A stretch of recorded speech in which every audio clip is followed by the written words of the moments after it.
The moving image department at George Eastman House collects, preserves, and exhibits the history of cinema in all its forms. We have a collection of over 28,000 films from the beginnings of cinema to the present time.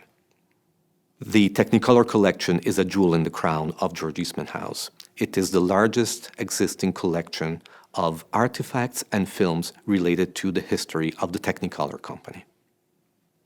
The Technicolor collection actually consists of several collections related to Technicolor, but received from different sources over the years. The corporate archive includes the last remaining historical and technical documents of the company. In addition to the paper documentation, the corporate archive includes cameras and printing equipment. Two of the more significant collections we received related to Technicolor came from Dr. John M. Andreas and Dr. Richard J. Goldberg. Both of them headed the research division at Technicolor. Another important part of the collection are the notebooks of Technicolor's first research scientists, which date as early as 1914, prior to the incorporation of Technicolor, and go through the 1950s.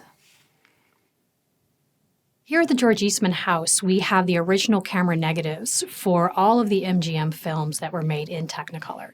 This includes the original negatives for Gone with the Wind, Meet Me in St. Louis, American in Paris, Singin' in the Rain, you name it, we've got it. And these were the negatives that were in the camera on the film set of those films. So every image you've ever seen of these beautiful Technicolor films, those images derived from these negatives we have in our vaults here at George Eastman House. We also have in our collection several prints of Technicolor films in the original dye transfer process.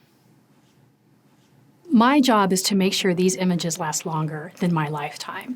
That is what I'm here for, and I love what I do, because my job is not only to work with materials that were created by some of the best masters in filmmaking, but also to make sure that they are not lost to time and that people can always go back and revisit them.